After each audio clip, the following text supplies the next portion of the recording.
I wanted last night to give you the first movement, it's later than I thought, to give you the first movement of Beethoven's Third so that you should see the good side of Beethoven. I mean, there's a great deal to him. He's one of the greats in his own, on his own terms, and it's no use pretending that he's a pygmy. But he illustrates a major point about music, and I was saying to you the other night that that point is that music is objective. I'm sure that's not what's said in the music faculties today. In other words, certain musical effects,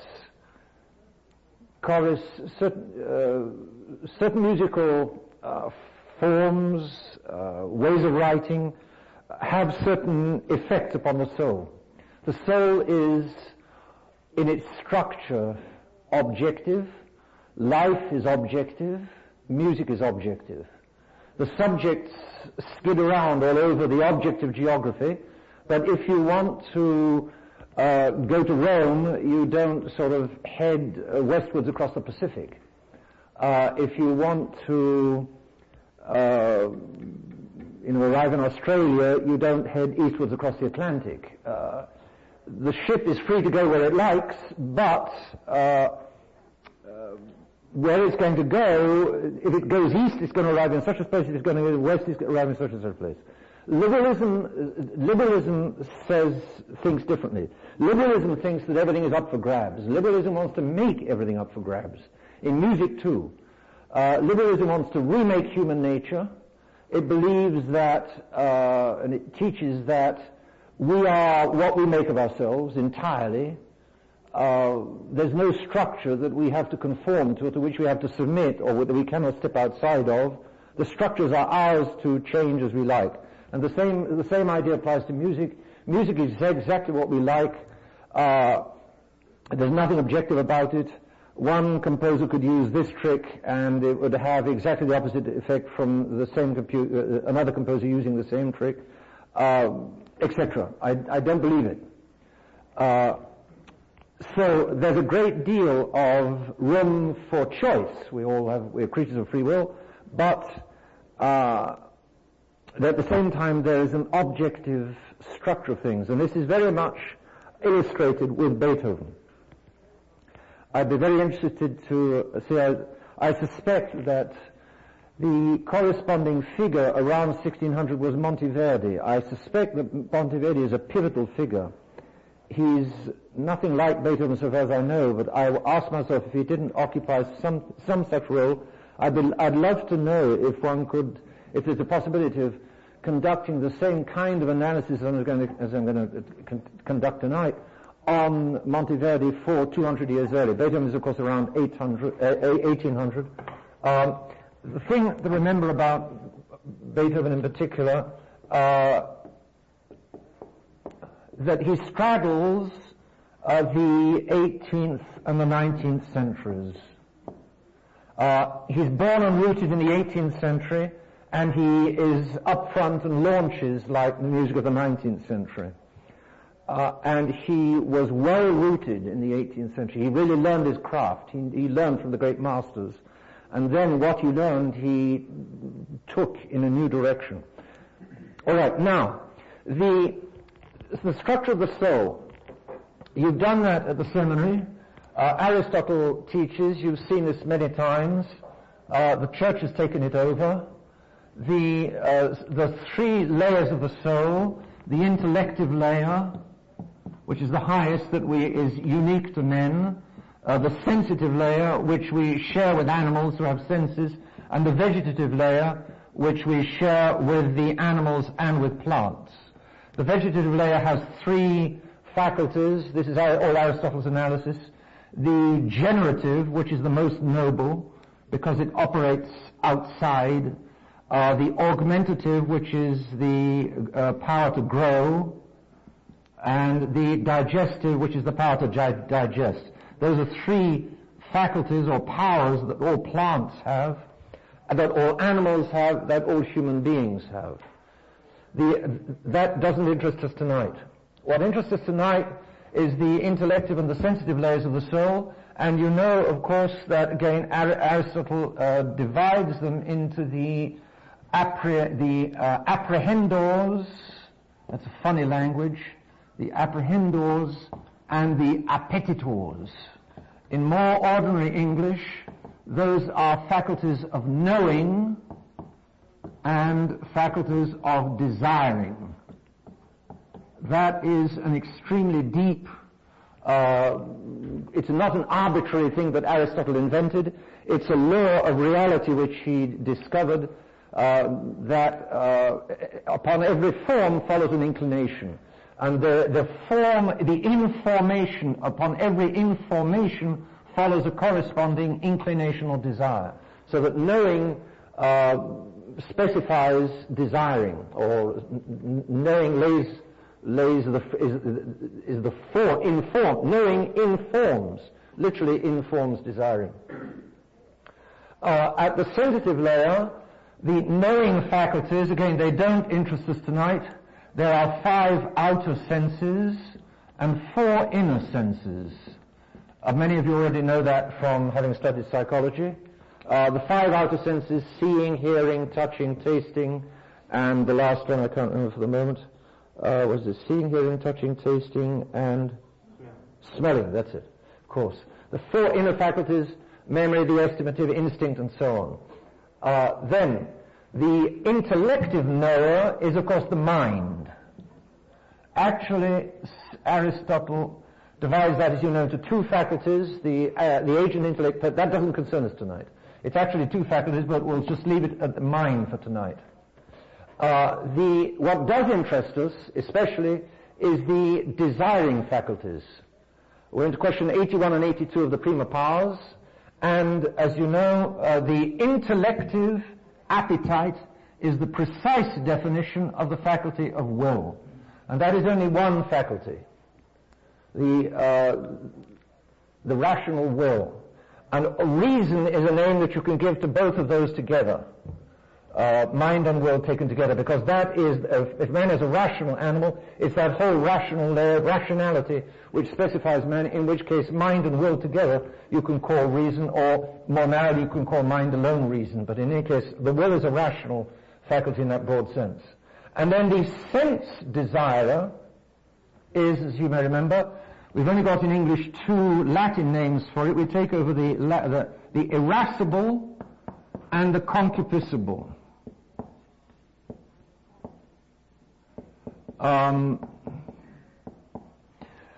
They're named from the Latin. The irascible is named from anger, which is the outstanding passion of one of the 2 sense appetites, and concupiscible is named from desire, which is the outstanding passion of the other of the 2 sense appetites.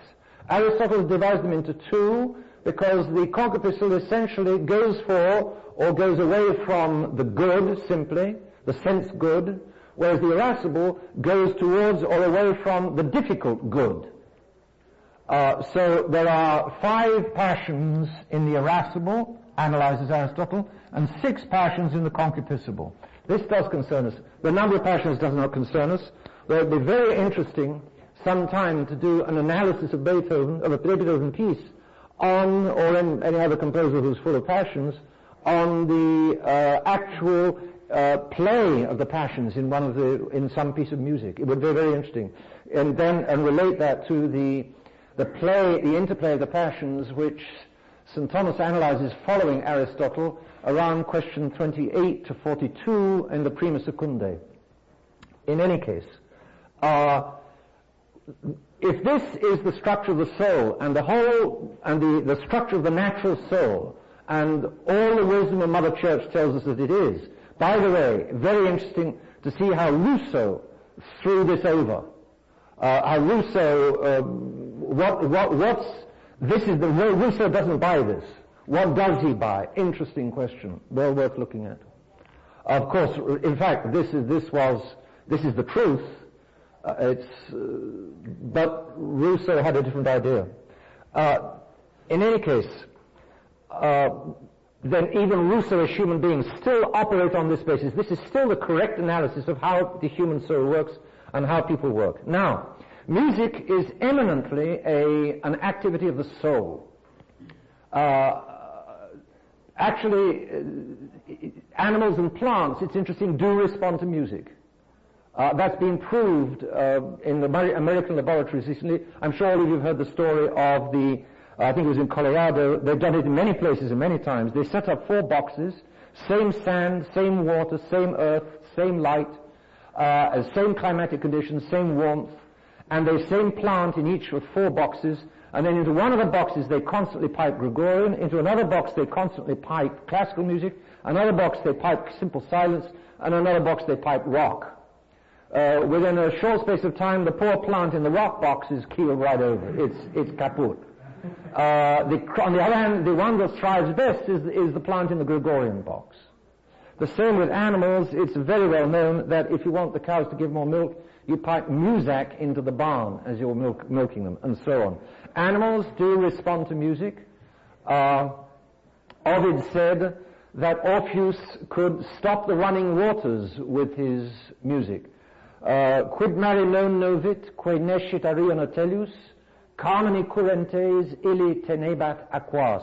Carmine with his song, currentes, the running aquas waters, tenebat he held. Carmine currentes illi tenebat aquas. He checked the waters with his songs. In other words, Orpheus could play music and the very waters in the brooks would stop to listen. Or that was the mythological power of music. But that's there's a lot more wisdom in saying that music can stop water than pretending that music is just like sneezing, or that music is just like, I don't know, any of the other vegetative adjectives or whatever. It's not. Music is, there was always used to be a little thing on the wall here. There it is, yes. Somebody read it. For heights and depths no words can reach, music is the soul's own speech. There we are. For heights and depths no words can reach, music is the soul's own speech. Some of you have been getting a little to know opera, and some of you, a couple of years back, you saw the difference between Othello and Otello.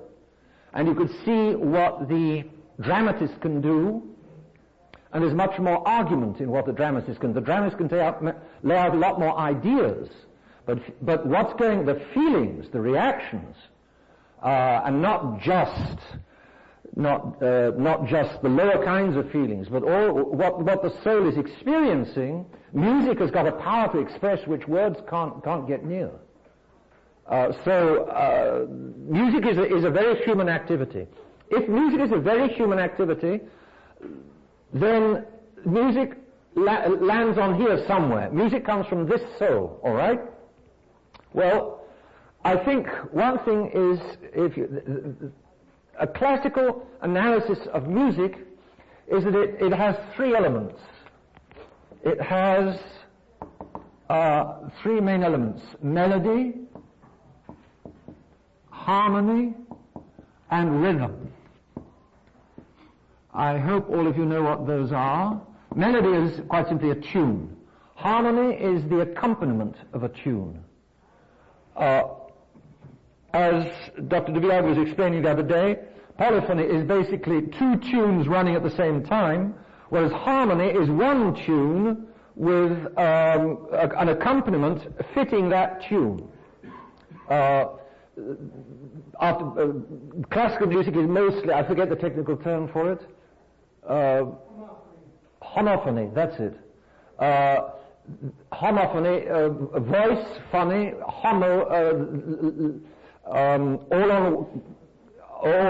one voice synchronized.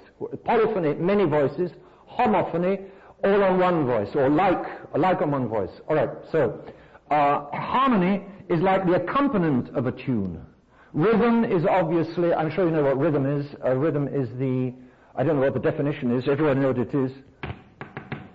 The definition of rhythm? Sorry? Ordered movement. Sounds a bit vague. In music, We all know what it is. Africans are gifted with a sense of rhythm. I was saying to you, Beethoven has a powerful sense of rhythm. It's the, I hope you all of you know what it is without having to define any further. I'd like a decent definition. I don't think ordered movement is precise enough. However, now, these three, it's easy to say, fit as follows. I mean, you can argue that melody is the rational element of music. Melody is the highest element of music. For instance, Gregorian chant is pure melody. And it goes straight to the mind. It goes straight to the higher part of the soul, without even, so to speak, passing. It just passes through the lower part of the soul.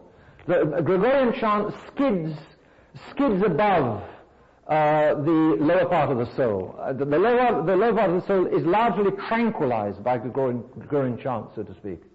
That's one example of melody going to the higher part of the soul. There is rhythm in Gregorian chant, of course there is, but it's a rhythm which is completely subservient to the melody. It's a rhythm which is built into the melody. Whereas in Beethoven's orchestra, he's got drums which are incapable of a tune, but definitely mark the beat for the violins which carry the tune. So that the rhythm is kind of, in a certain way, at least instrumentally, exterior to the melody. In Gregorian chant, you've got no drums, you've got no percussion. All you've got is the vocal line, and the rhythm is completely intrinsic to the vocal line. Therefore, there is rhythm, and there are harmonic effects there are harmonic intervals in Gregorian chant, but of course there's no polyphony in Gregorian chant, and therefore you don't get any homophony. You don't get, it's uniphony or monophony, the single alone voice. Let's assume that you can argue, for instance, in art, that the equivalent in art is lines. What actually carries the lines of a statue or the lines of a drawing? That's what carries the message and the meaning. The color accompanies the lines. You can't make a picture purely of color unless, like the abstracts, you disintegrate line. But if you disintegrate line, the picture disintegrates, the meaning disintegrates. Unless the colors, like in Cézanne, clearly suggest line, or strongly suggest line in Cézanne. But in other words, line carries the meaning, carries the meaning for the mind. Color appeals to the senses. You talk, for instance, in a symphony, you talk about orchestral color. That you splash the color of the oboes, or the color of the bassoon, or the color of the dark cellos, or whatever it is. If you talk about orchestral color, orchestration is a side element, like color. Some modern composers, the melody has largely gone, and it's very much just the orchestration which is left. The color, there's color without line. In any case, so just as you might have line in art, you would have line carrying the message for the mind, and then color appealing to the senses. So in music, it's very easy to argue that melody carries the meaning, melody in the broadest sense, not just in the modern tuneful sense, but including the line of a Gregorian chant, for instance. You'd hardly speak of tunes in Gregorian chant, but there's a musical line, and that musical line, there you are again. You're borrowing from art the word line to talk about a musical line which is melody. Line corresponds to melody. Line in art corresponds to melody in music. They're both that part of music and art which carry the meaning for the mind. Color is an accompaniment, and you could say the harmony and the rhythm are essentially accompaniment. And you can approximately divide the two. If you want to psych up soldiers to go to war, well, of course, now you you undoubtedly play rap so that they can sit down at their computers and punch the buttons to send the Tomahawk missiles over. But in the old days, if they had to actually get up and themselves do the fighting, and they needed some courage to do it, you did it with kettle drums. And then everybody, like horses, they flared up in order to go to battle. Irascible rhythm, broadly speaking. Broadly speaking. And that suggests harmony for the concupiscible. Broadly speaking. Certainly rhythm can serve to arouse desire. Certainly an ugly harmony can express the irascible passions. But broadly speaking, either way, those two elements, while they are carried in purely melodic music, Gregorian chant, they are much more prominent in other kinds of music which are not Gregorian, and in other words, they indicate an appeal which is more to the senses, along with the melody which is appealing to the reason. The rhythm and harmony appeal rather more to the senses. And indeed, that is in polyphony, there's rather in the great polyphony of Palestrine song, there is more, it's still very sublime. Palestrine is very sublime. But there is more appeal to the senses than there is in Gregorian. Polyphony, whereas Gregorian goes straight through the ear to the soul, part of polyphony stops in the ear because it pleases the ear. There's very little appeal to the ear as ear in Gregorian. It just goes, the ear is purely a carrier. But in polyphony, you're listening to the beautiful music is drawing attention to itself. The Gregorian is not drawing attention. The Gregorian is just a straight window on God in a manner of speaking. The polyphony is certainly a window on God, but it's more drawing attention to itself. Because there's rather more harmony. Even if it isn't homophonic, it's still, the polyphonic is still an effect of the voices at the same time. It's like harmony. Therefore there's a harmonic element which there isn't in Gregorian chant. So, polyphony is more appealing to the senses than Gregorian. Then an interesting corroboration of this is that as music descends from a higher level to a lower level, so music tends to split.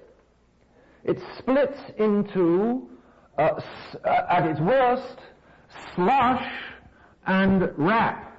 The rap, just without music, without melody at all, just expressing the anger, the rhythm expressing the anger of these revolting creatures, and the slush, Frank Sinatra and all of that, harmony run riot.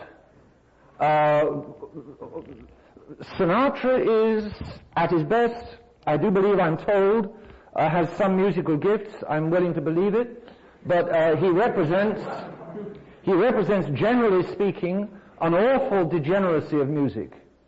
It's not everybody would agree with that, but it's this sentimentalization, sentimentality, the concupiscible uncontrolled by reason, sentimentality, and the irascible uncontrolled by reason, violence and sentimentality.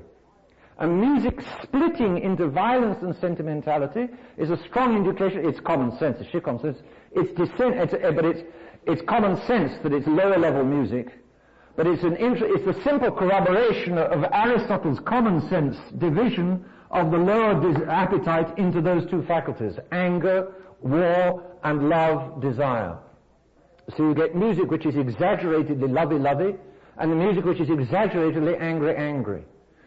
You could say that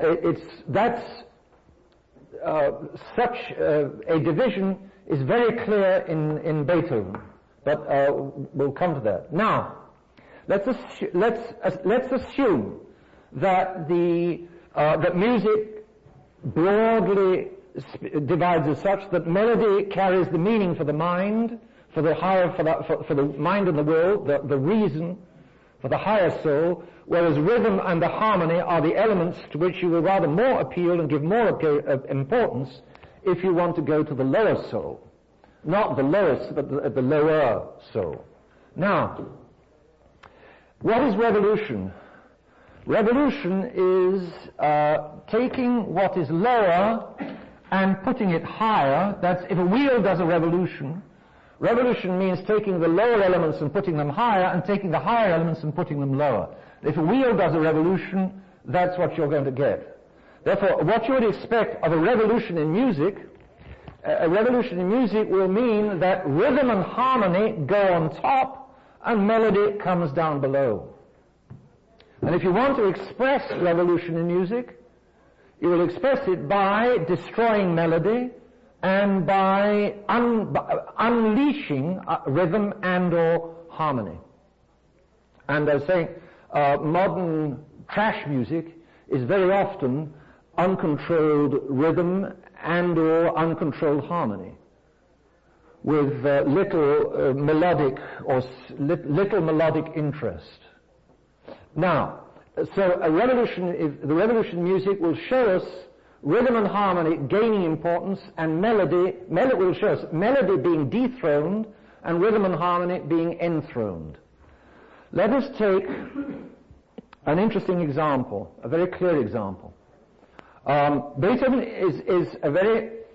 gives us some very clear illustrations of this point, especially the famous works of Beethoven. Beethoven wrote a lot of music, but there are certain works for which he's famous, like the Third Symphony, the Fifth Symphony, the Ninth Symphony, the Pastoral Symphony, the Seventh Symphony, his symphonies especially, also certain piano sonatas, the Pathetic Sonata, the Moonlight Sonata, the Appassionata Sonata.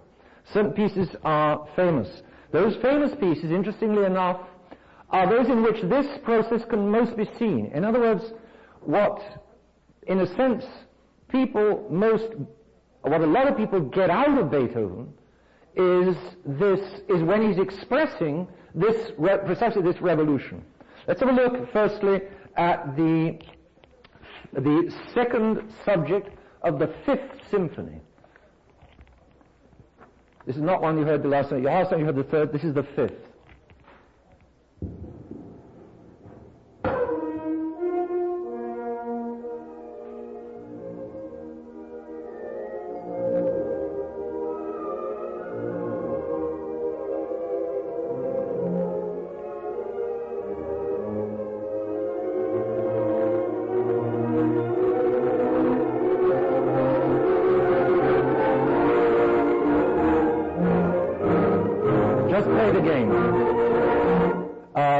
Listen to the rhythm underneath. It's the famous symphony, ta-ta-ta-tom, ta-ta-ta-tom. And this second subject, that motif is underneath. Listen to it and see what you notice. Notice the melody is above. Ta-ta-ta-tom, tom, ta, da-da-da-da-da, da-da-da-da-da-da-da-da. Listen to the rhythm underneath. And listen to what the rhythm does and listen to what the melody does.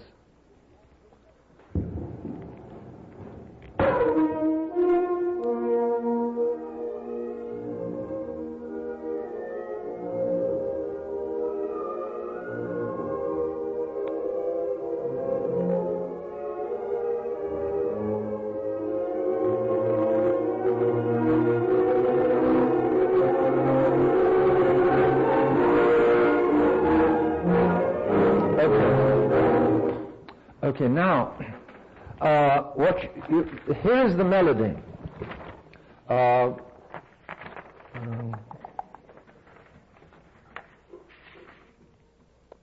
are we?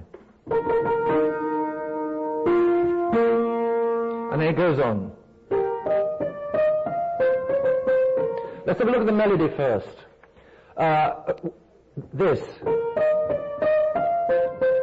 That's 5 notes there. 1, 2, 3, 4, 5. The melody still has 5 notes to it, repeated. Again, up here. Now then, I repeat. How many notes are there? 4. 1, 2, 1, 2, 3, 4. It's come down from 5 to 4. Repeat. 4. Repeat. Now again. Now listen to this. Again. It's been reduced to 3. 1, 2, 3. 1, 2, 3. 1, 2, 3.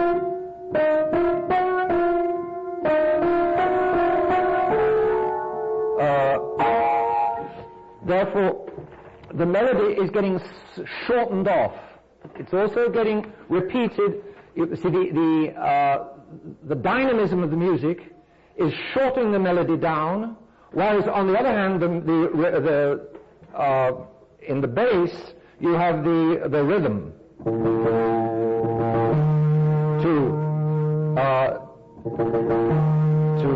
3, 4. 2, 3, 4. 2, 3, 4. 2, 3, 4. 2.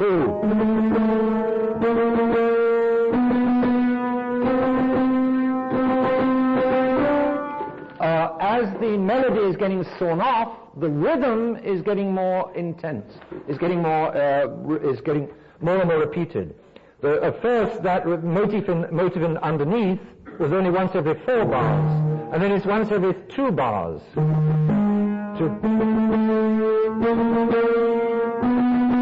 Again, notice that rhythm had a tiny bit of melody to it. But then,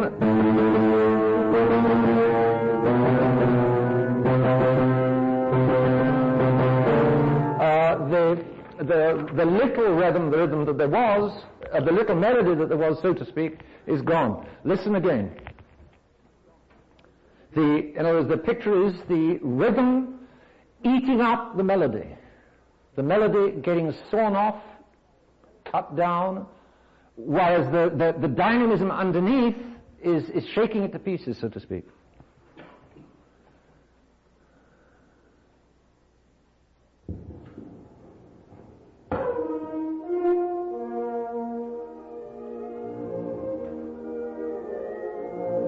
It's melodious.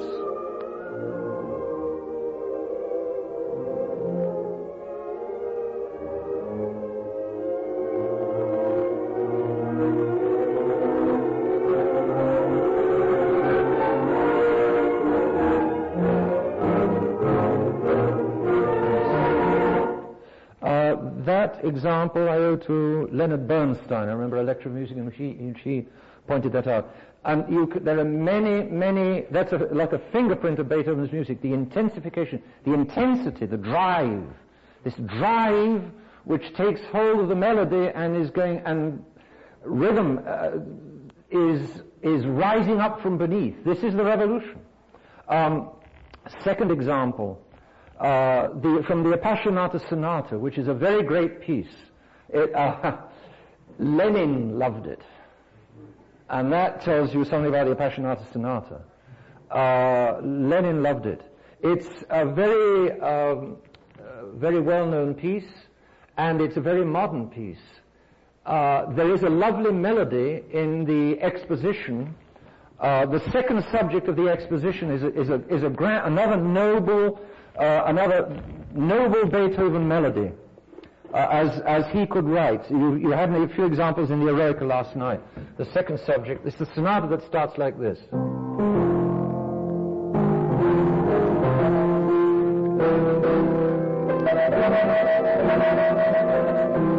Something like that. Notice again, that's actually just an arpeggio. There's not much melody there.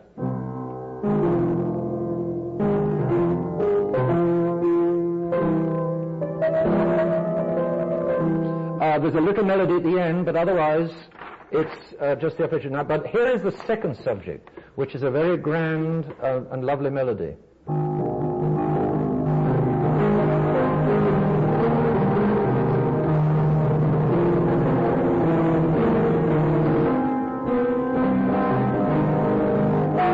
Sorry.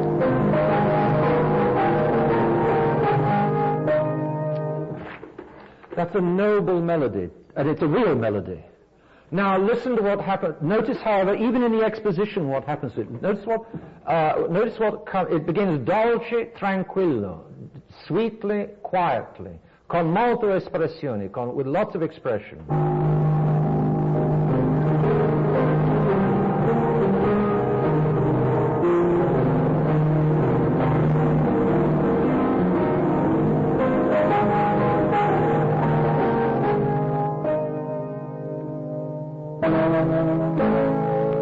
Like a question mark.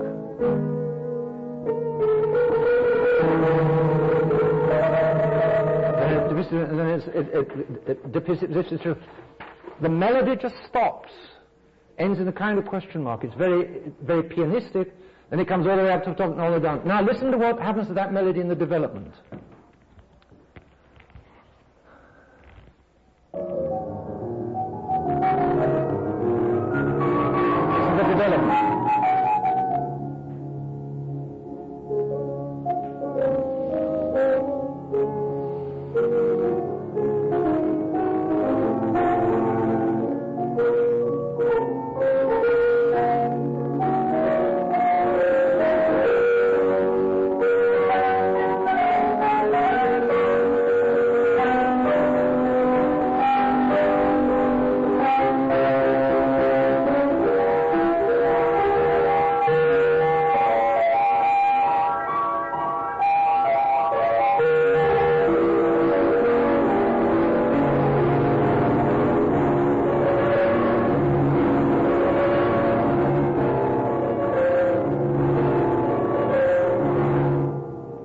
Into the recapitulation. It's a very powerful, a very grand and powerful piece, which is why Lenin loved it. But be prepared to play it again if you can get it back to the beginning. But notice again what happens to that melody. The melody is like the demons of the rhythm get hold of it. Where is this? I'm going to make yes, here it is. Listen again to exactly what happens. It starts out like in the exposition. Where is it? There it is.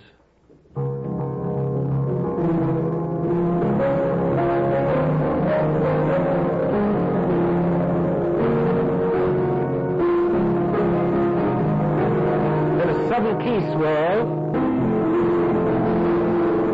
Again.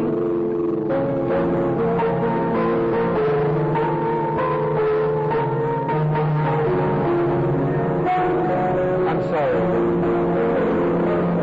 It's another key swirl.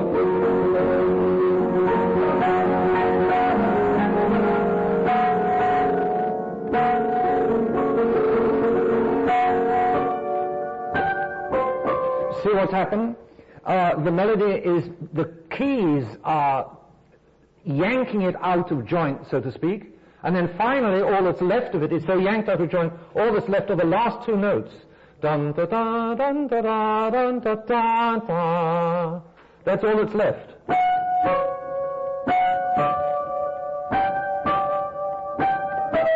And then it just a cascade, it breaks out into a cascade. It's sheer common sense. I mean, you don't have to be a genius to realize that the way that Beethoven is getting his effects is to saw off, to chop off the melodies, to strangle the melody and let loose the rhythm. The piano then, as you heard, it cascades upwards and then it cascades all the way downwards. It's very pianistic until when it gets to the bottom, then rhythm takes over. Ta-ta-ta-tum. It's the same motif as the Fifth Symphony. It was written about the same time as the Fifth Symphony. Ta-ta-ta-tum, ta-ta-ta-tum, ta-ta-ta-tum, ta-ta-ta-tum, ta-ta-ta-tum. Repeated, that motif, the rhythm repeated. And then it goes into the recapitulation. Play it again.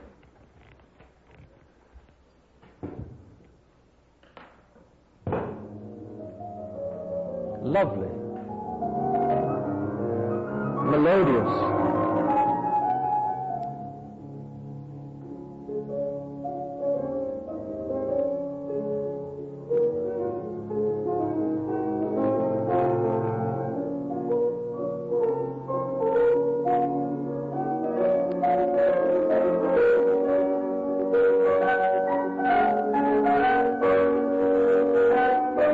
two notes. It breaks up. Breaks down.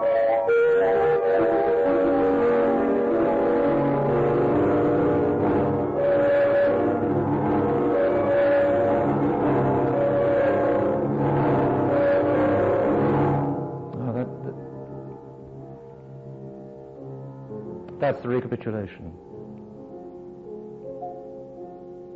That's the first subject. Notice now the agitation underneath, which there wasn't at the right. The agitation that underneath, the rumbling, like the rumbling which carries over from from the development, breaking all the way down again, and then that hammering rhythm, that rumbling underneath stays underneath the first subject. In the exposition, the first subject was without any rumbling. I tried to play it a few moments ago. There's no rumbling. There's just the.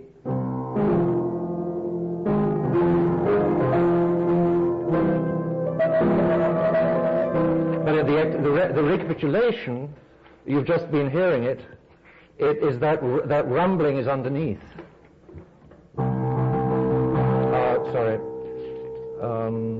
Where is it? That's not it. Where is it? I'm sorry, I've lost it for a moment. Hold on. Here it is.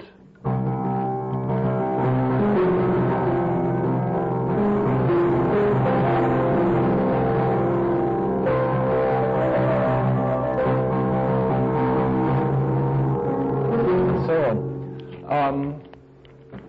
And that's the 19th century. There's that rumbling underneath. The French monarchy is restored, but is not on the same basis as it was before. It's rumbling. A third example from so you can see here the rhythm clearly taking over from the melody. I mean, the rhythm. The melody comes back. Last night in the Eroica, we'll play this. You saw that after the rhythm had taken over and again smashed the melody to pieces, virtually smashed the melody to pieces, then after the storm of rhythm, it quietened down again. In came a lovely new melody. So the tension between rhythm and melody is very typical of Beethoven. It's very often there. Now, but the greater importance. But also harmony. If we're correct here, we might also see harmony taking over from melody. Now, I suggested that to you last night when I said the second subject of the first movement of the Eroica is of little interest melodically. You heard it last night. We're not going to play it on the tape recorder tonight, but this was the tune melodically.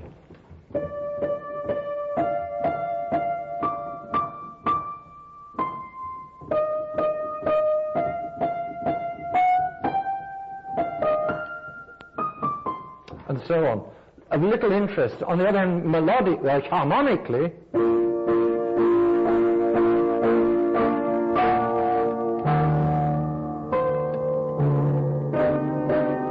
I'm sorry.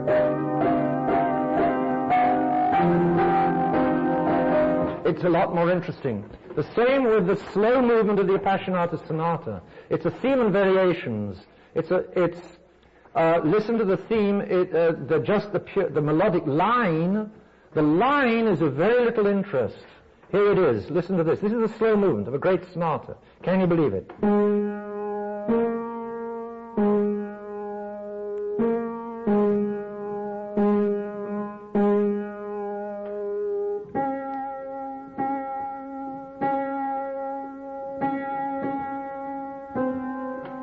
It's absolutely nothing. But now listen to the accompaniment.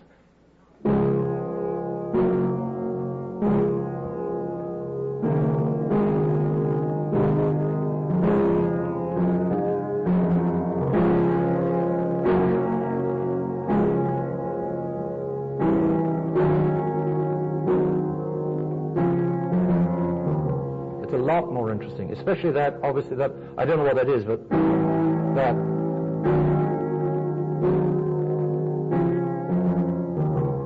so on.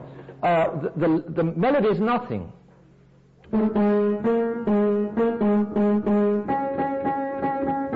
Nothing.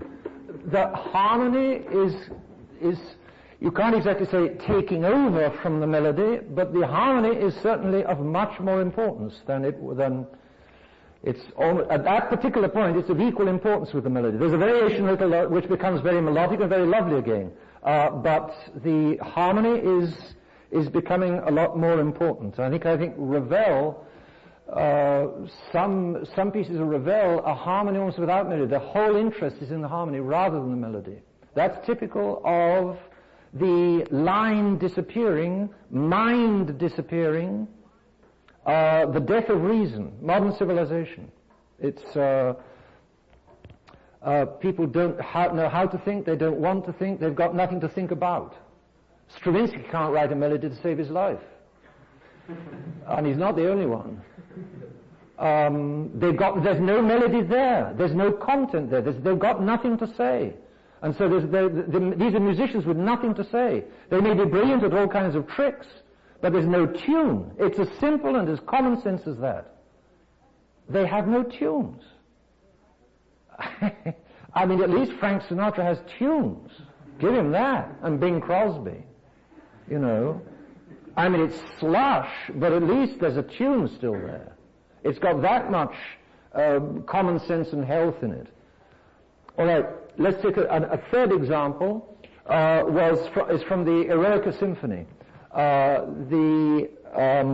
It is in the development, and you heard it last night. It's the second section of the development. We'll hear it from the beginning.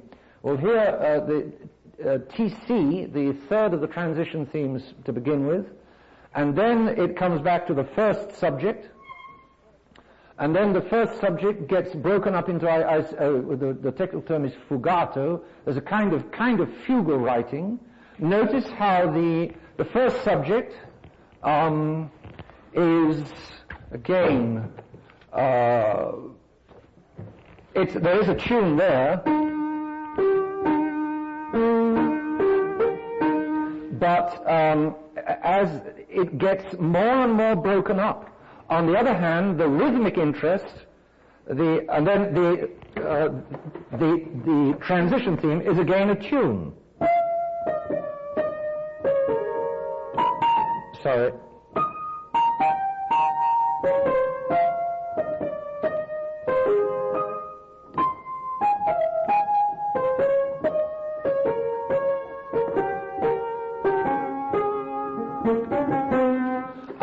Then, as soon after that, it gets rather more rhythmic and rather less melodic, progressively more rhythmic, progressively less melodic, until you get this tremendous rhythmic effect here, this kind of thing.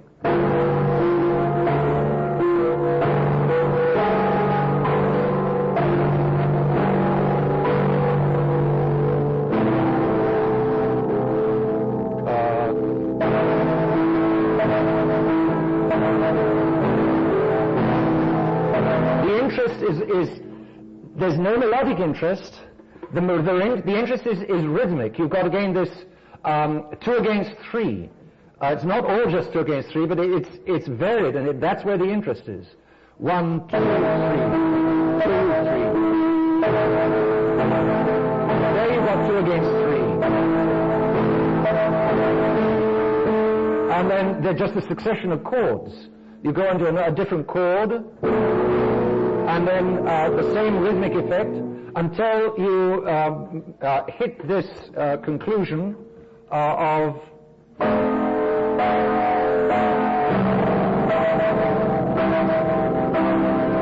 and then this horrible discord.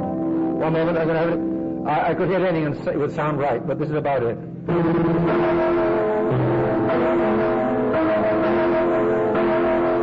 Again, purely melodic, 2 against 3, purely rhythmic. There's no harmony now, it's pure rhythm. But with Beethoven, the melody does come back. Here it comes back.